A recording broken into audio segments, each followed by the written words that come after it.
Assalamu alaikum muhtaram milletdaşlarыбыз. Халкыбыз кайда гына яшәсә дә, туган телебезне, гырыф-гадәтләребезне, милләтебезнең йөзен саклап калу өчен шактый эшләр башкара. Алар белән без сезне дә таныштырып барабыз. Сез татарлар тапшыруын карыйсыз. Бүгенге чыгарылышта аның картиналарында татар моңы. Бүтән сеңеп калган. Менә шул ногатлар үткәч әкренләп бәкренләп һәрберсе чыгып бара шуларны ясыйм. Истәлекләр фотосурәтләрдә. Мондый фотографиялар беркемдә дә юктыр әйме, бездә генә бар андый фотографиялар кебек тиела. Без матурлыкка омтылабыз. Мөслимнән Роза Низамова. Мастер-класслар күрсәттем. Минем ортымнан бик күп хатын-кызлар менә шушы эшне башладылар Мөслимдә. Чүпләмле сөлгеләр бүген дә тукыла. Шул станокта тукып та күрсәтәбез, өйрәтәбез, күрсәтәбез ничек итеп эшләргә, узорлар турында да, бизәкләр турында да сөйлибез. Дилә Булгакова якташлары белән очрашты. Үзебезнең телне, динне, гореф-гадәтләрне сакларга кирәк, шул акылфак аркылы. Үзенең юбилей күргәзмәсендә урын алган барлык картиналарын ул музейларга бүләк итеп тапшырды.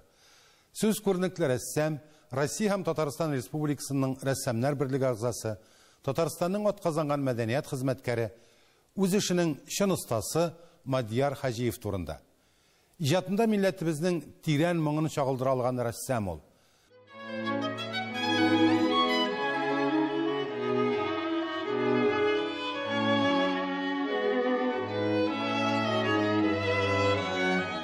Милли бизәкләр татарның тирән тамырлары.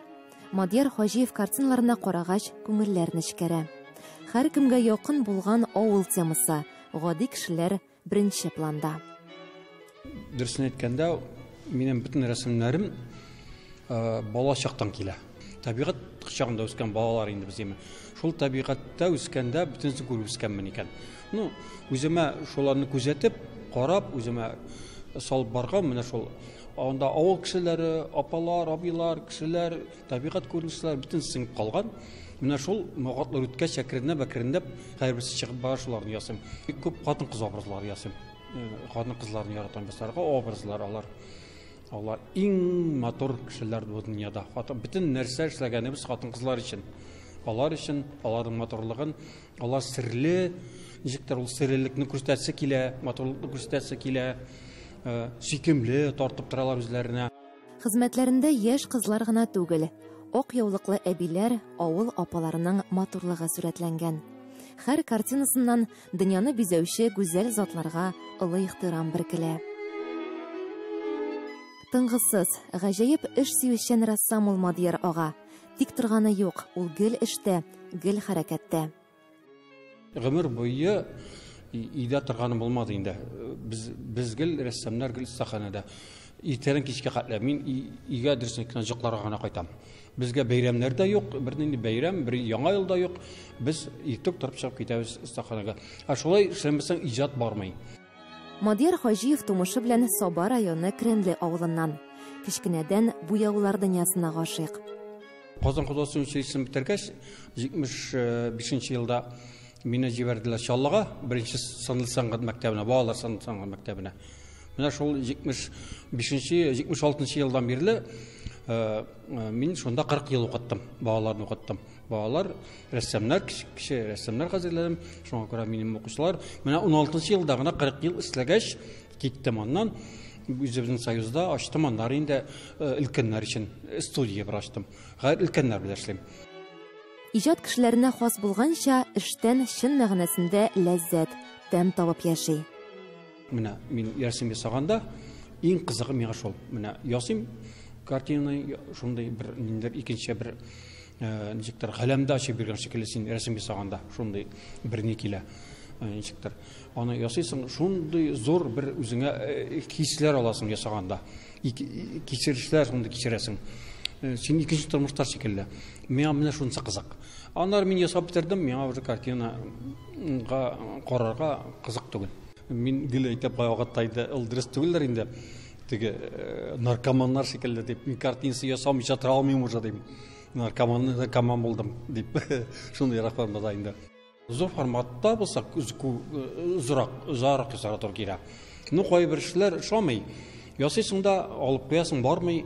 Аннан соң бер каяда бер айдан соң күрәсең дә тагы яңадан эшлисең ала. Шулай итеп, мин эшләгәндә беренче эшне алып барам. Берсе кибә тора, икенчесен эшли торам, теге тукталып тормаска инде. Гомере буе үз милләтенә тугры булып, яратып хезмәт итә. Үзенең туган авылында һәм Шәмәрдән бистәсендә галереялар ачкан. Татарстан Республикасының һәр районында, бәлки һәр авылында да мондый сәнгать учаклары булырга тиеш ди рәссам. Татар ничек дип әйтәм инде, әзрәк моңсу халык инде. Без моңлы халык, моңсуырак халык. Минем эшләрдә дә күренә ул. Бездә иче тулы моң, бездә утыра. Әзрәк каян килә тору белмим, ул гомер буе шулай булгандырмы, или бу 500 ел эчендә шулай булганбыздырмы? Ну шул моң белән без яшибез. Шул моң белән. Без шул моң безне тота. Без башка халыкларда шуның белән аерылабыз. Без бик тәртипле, эшчән, бик каты эшчән эшлибез, бик каты шуның белән торабыз инде. Мин үз халкымны бик яратам. Бик яратам. Менә кая гына булмадык, без кая гына булмадык. Төрле илләрдә йөрдек. Безнең җирдә татар, бөтен җирдә аларны яраталар, мактыйлар. Мин бик горур үз халкым белән. Шуңа күрә мин үз халкымны күрсәтәм. Менә бу күргәзмәне дә шуңа күрә бүләк итәм. 82 кеше алып килдем. Бүләк итеп калдырам. Бу күргәзмә бүләк атала. 40 менә бу галереяга, Хәзинә галереясына 42-сен Болгар музеена бирәм. Чөнки анда безнең инде икенче үзәккә әйләнеп бара, культура үзәгенә. Анда туристлар килә, шуңа күрә мин булырга тиеш татар темалар, татар рәссамнарның эшләре анда күрергә тиешләр, нинди без булган татарлар. Мадияр ага милләтебезнең тарихын, моңын тирән сиземләүче шәхес. Бездә татарда бик зур фольклор, ул Галия банулар, ул Тахир Зөкәрәләр, ул Юсуф Зөләйхалар, бик күп инде. Менә шушы образларга мин иҗатымда инде гел әйләнеп кайттым. Ул бала чакна безнең килгән. Менә бу минем артта торган картина, трипчик таланы 3 картинадан тора. Бер темага 3 картина. Тахир Зөкәрә дип атала. Иҗатта шикләр юк диләр. Рәссам Мадияр Хаҗиев бу сүзләрне үзенең күргәзмәсе белән исбатлады. Аның менә шушы картиналары Шамаил техникасын хәтерләтә. Менә шундый искиткеч, күз явын алырлык әсәрләр килеп чыккан. Ялтыравыклы техникада ясалган картиналар беркемне дә битараф калдырмады. Именно безнең күңелгә тия торган рәсемнәре шул хәтле настроение күтәрә торган. Менә мондый болытлы көнне, кар ява, буран, и монда шундый кыяшлы, бик күп сары краскалары бар. Шу ничектер тиз генә күңел күтәрелеп алды. Аның иҗатын өйрәнеп бетерә алмыйм, чөнки ул күләмле, ул хисләргә тирән һәм бай. Һәм ул һәр вакыт бу рәссам үзенең яңа ачышлары белән гаҗәпләндерә безне. Менә әле мин бүген аның нақышларын гына беләдер. Ул табигать, татар дөньясы, авыл тормышы, инешләр, чишмәләр, ата-бабалар, яшьләр, 19-нчы гасыр галәмәтләре, Юсуф Зөләйха, Тахир Зөкәрә, ул гаҗәп бер эпос иде. Татар тормышы бұрынғыдан алып, бұрынғы чишмәләрдән алып, бүгінгі көнгә кадәр. Һәм аның нақышын мин бары урманчы иҗаты белән, Илдар Зарипов, Әхсән Фатхудиновлар иҗаты белән чагыштыра алам. Мадияр Шәрип улы Хаҗиев хатын-кыз образына дан җырлаучы рәссам. Татар хатын-кызлары исемле аерым картиналар сериясе дә бар. Лейсен Хаҗиева, Татарлар, Казан.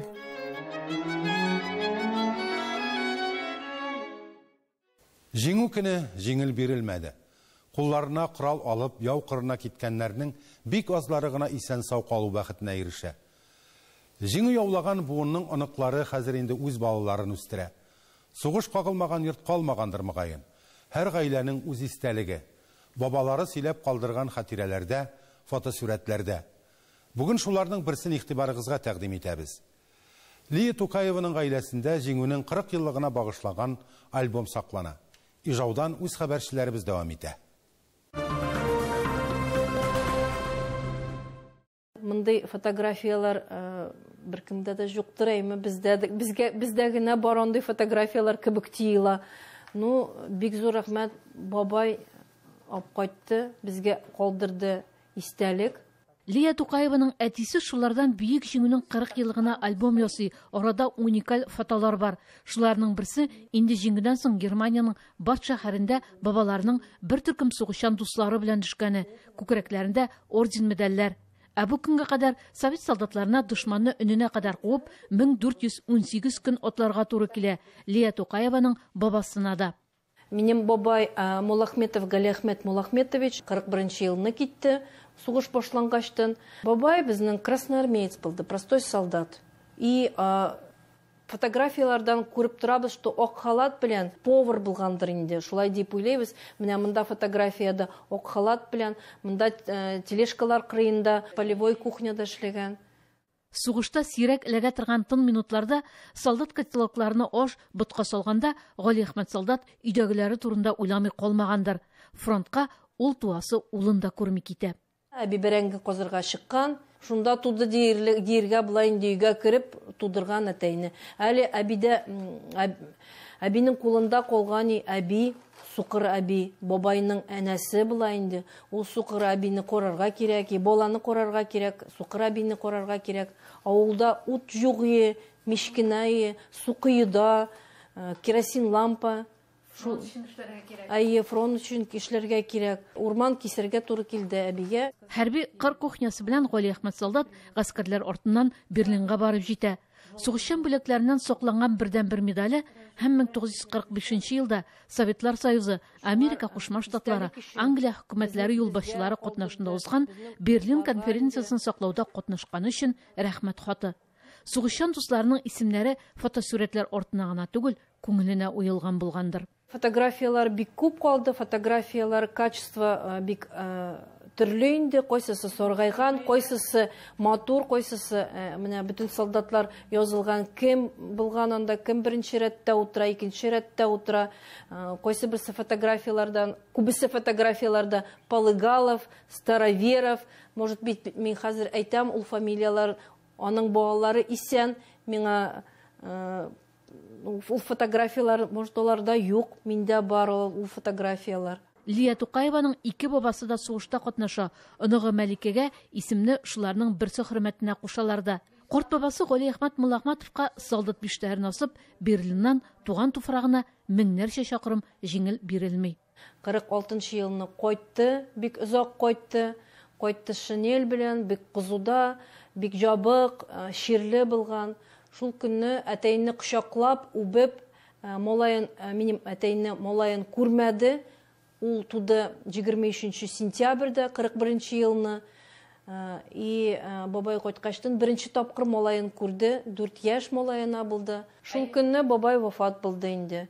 Инде улы да әтисе янында бакыйлыкта бабаларына багышлап ясаган альбомны кызы Лия саклый. Аны ул оныгы Мәликәгә тапшырыр.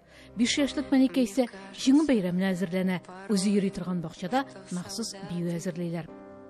Удмуртиядан Фәнзилә Зәйдинова, Яңа гасыр каналы. Не пришедшие поли. Хөрмәтле тамашачылар, сез татарлар тапшыруын карыйсыз. Программабызның икенче өлешендә. Без матурлыкка омтылабыз. Мөслимнән Роза Низамова. Мастер-класслар күрсәттем. Минем артымнан бик күп хатын-кызлар менә шушы эшне башладылар Мөслимдә. Чүпләмле сөлгеләр бүген дә тукыла. Шул станокта туқып та күрсәтәбез, өйрәтәбез, күрсәтәбез ничек итеп эшләргә, узорлар турында да, бизәкләр турында да сөйлибез. Дилә Булгакова якташлары белән очрашты. Үзебезнең телне, динне, гореф-гадәтләрне сакларга кирәк, шул акылфак аркылы. Кешелек дөньясы һәр вакыт матурлыкка омтылып яшәгән. Халкыбызның бизәп эшләнгән савыт сабалары, шигүле сөлгеләре, ашъяулыклары, инҗе мәрҗәнле укалы калфаклары, бала итәкле күлмәкләре бүген дә тиңсез хәзинә булып тора. Кул эшләренә осталык татар халкының канында дисәк тә ялгыш булмас. Әлеге һөнәрләр бүген дә зур кызыксыну уята. Мөслим районында гомер кичерүче Роза Низамов да шигү эшен бик нык яратып башкара. Картиналары һәр кемдә соклану хисләре тудыра.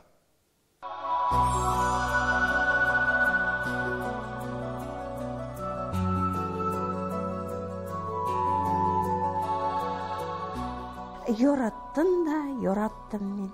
Туймадым яратудан.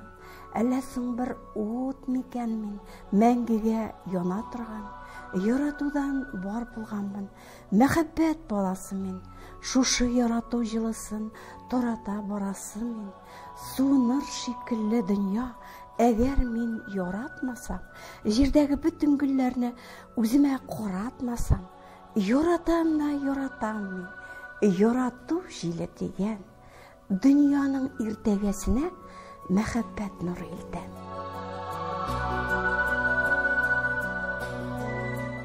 Бөтен күңеле дөньясы барлыгы белән матурлыкка омтыла, матурлык тудыра. Шигырьдәге кебек һәр эшен яратып башкара. Исеме дә җисеменә туры килә. Роза, чәчәкләр патшасы.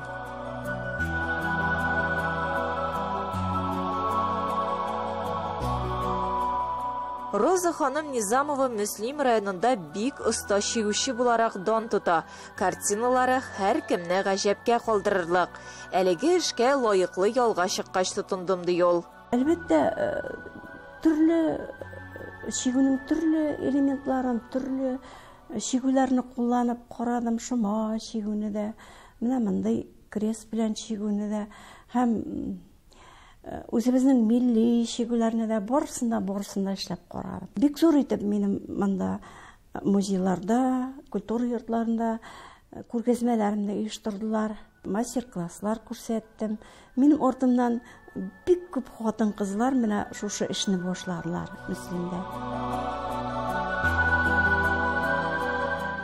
Бик күп операциялар кичерергә туры килде. Сәламәтлегем белән шундый катлаулы чорлар кичердем.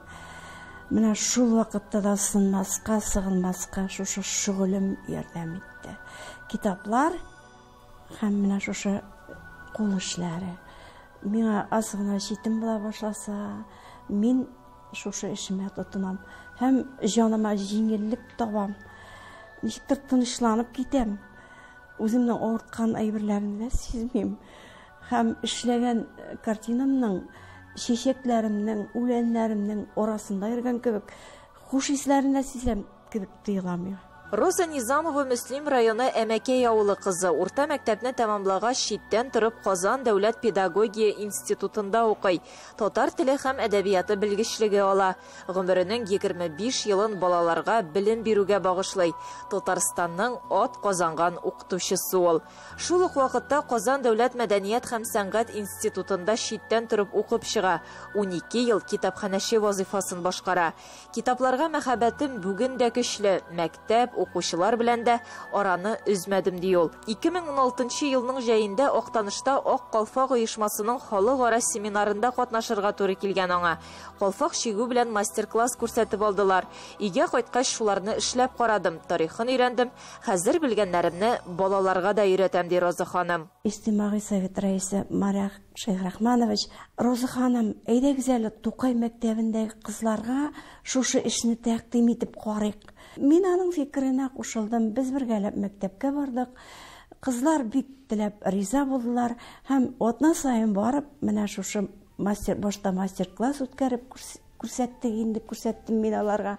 Аннан соң түгәрәк итеп оештырдык. Хәзер инде калфакларны укучылар көндәлек киеп йөри башладылар. Кайбер авыл мәктәпләре дә осталык дәресләрен бирүемне сорый ди ул. Роза Низамованың идеяләре күп, күңел дөньясы бай. Рәсемнәрне дә үзе уйлап таба. Шул ук вакытта күренекле рәссамнарның картиналарында шигәргә ярата. Әлеге төр шигү белән кызыксынучыларга ул үзенең киңәшләрен дә бирде. Башларга теләгән кешегә инде мин тәкъдим итәм. Башта ирерәк каналларга, җипләрне сайлап бик зур роль уйный, картиналар ясаганда, табигать күренешләрен ясаганда бигрәк тә. Әнәнең шулай ук размерлары бар. Үзеңә кирәген ире канвага ирерәк, вак канвага вак. Һәм һәр чигүне башлаганда тигез чыксын өчен, матур чыксын өчен уртадан башларга кирәк.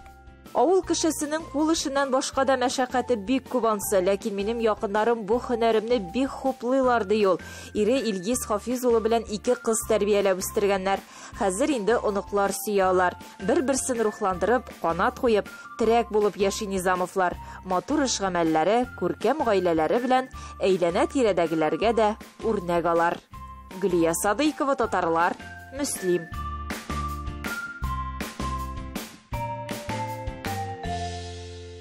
Хөрмәтле тамашачылар, сез татарлар тапшыруын карыйсыз. Һәр милләтнең гореф-гадәтләрен, көн күрешен чагылдырган кул эшләре бар. Татарлар шулпы, беләзек, калфак, читек, сөлгеләре белән элек-электән дан тоткан. Тапшыруыбыз төрле җирләрдә гомер итеп, ата-бабаларыбыз мирасын саклап килүчеләр хакында җиткереп тора. Без сезне Татарстанның Алексеевский районында урнашкан сәнгатьле туку фабрикасына, кызыл башлы сөлгеләр чигүчләр янына алып барырбыз.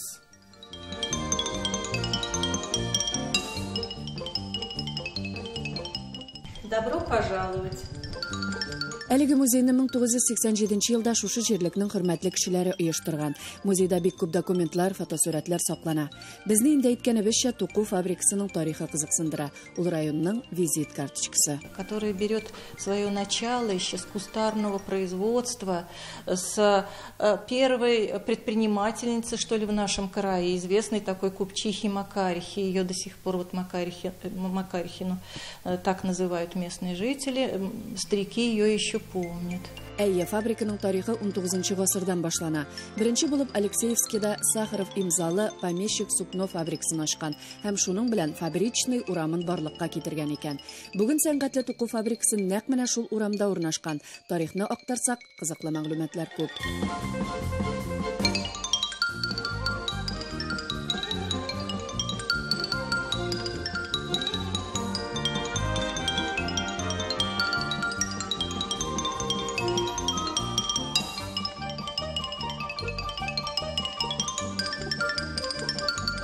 Шул станокта туқып та күрсәтәбез, өйрәтәбез, күрсәтәбез ничек итеп эшләргә, узорлар турында да, бизәкләр турында да сөйлибез. Сөлге сугам, сөлге сугам аклыкка. Кызыл башлы сөлгеләрем ясын бәхет шатлыкка. Бу сөлгеләрнең бизәгендә күпчелек ак төс, паклык төсе, чисталык төсе сөлгеләрдә. Менә бу узорларны біз карасак, менә бу ай формасын күрсәтә. Аны әзрәк түгәрәкләп эшлиләр дә, бу кояш була. Аннары менә ромб, тормыш билгесе дип әйтәбез. Менә бу сөлге һәрбер өйдә булса, ул өйгә иминлек, тынычлык һәм байлык китереп тора дибез, чөнки кызыл төс ул байлык. Кул белән эшләнделәр burada. Да инде элеккедән килгән, менә палатин сатыгы сөлгеләр, ниләр элеккеге сөлгеләр бит. Монда узурлар, бездә теге төрле узурлар, горурланып эшлибез да. Менә берәк телевидениедән күрсәтсәләр дә, шул шунда менә күңелгә теге җылылык кирип китә. Ну, нравится, тяжеловато, конечно. Все-таки ведь и руки, и ноги, все, как говорится, в действии. Ну, нравится, красиво у нас изделие.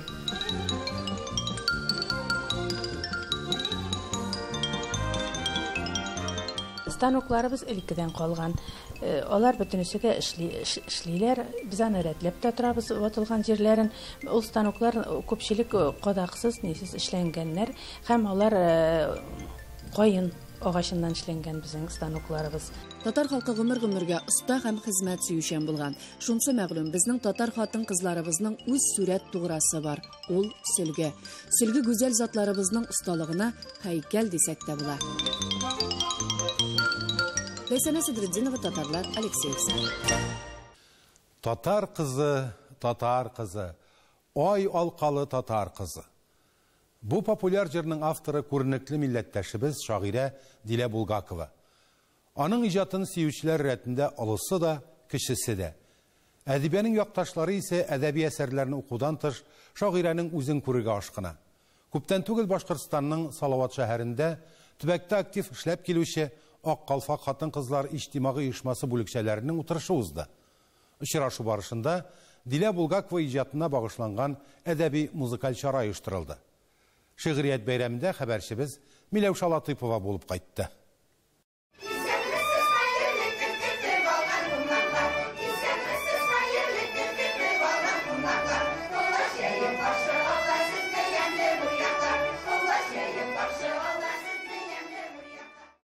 Башкортстанда Ак калфак хатын-кызлар иҗтимагый оешмасының бүлекчәләре саны шактый. Милләт киләчәгенә битараф булмаган гүзәл затлар төрле кызыклы чаралар үткәрергә тырыша. Салават шәһәрендә оештырылган очрашуга Туймазы, Бәләбәй, Стәрлебаш һәм башка төрле район шәһәрләрдән вәкилләр килгән иде. Җәмгыятьчеләрне төп борчыган мәсьәлә туган телне саклап калу юллары. мәктәпләрдә сәгатьләр бик әз, гаиләләр татарча сөйләшмиләр. Мин анкетирование үткәрдем. Гаиләдә татарча сөйләшәсезме? Юк. Татар газет журналларын укыйсызмы? Юк. Татар телевидениесен передачаларын карыйсызмы? Юк. Бар нәрсәгә дә юк. Берничә гаилә әйе дип җавап биргәннәр. Шулай булгачтан инде аны читтән кеше балаларын, кеше гаиләләрен әйтеп түгел, безнең үзебезнең гаиләләрдә дә әлегә шулай.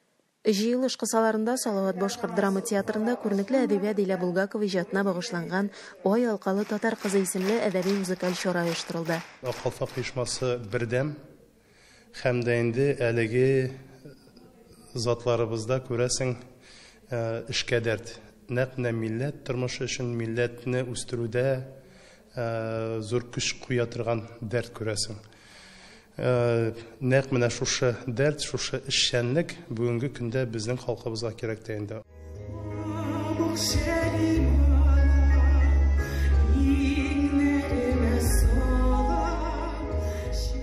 Дилә Булгакованың иҗаты Башкортстанда гына түгел, Татарстанда һәм башка төбәкләрдә дә киң билгеле. Озак еллар шәфкать туташы булып эшләгән милләттәшебез бер вакытта да әдәби иҗаттан аерылмый. Бүгендә төрле матбугат басмаларында аның әсәрләре басылып тора. Үзебезнең телне, динне, гореф-гадәтләрне сакларга кирәк. Шул Аккалфак аркылы Аккалфакка таянып эшләсеннәр кызларыбыз бик тә уңган, җигәрле. Җыр-моңга, нәфис сүзгә бай чарада мәртәбәле кунаклар Башкортстанның татар милли оешмалары вәкилләре катнашты. Салават шәһәреннән Миләүшә Латыйпова, Рузил Имамов, Яңа Гасыр каналы. Бүген җиткерәсе хәбәрләребез менә шулар иде, хөрмәтле тамашачыларыбыз. Алдагы көннәрдә дә исән имин булып изге гамәлләр кылып яшәргә язсын. Сау булыгыз.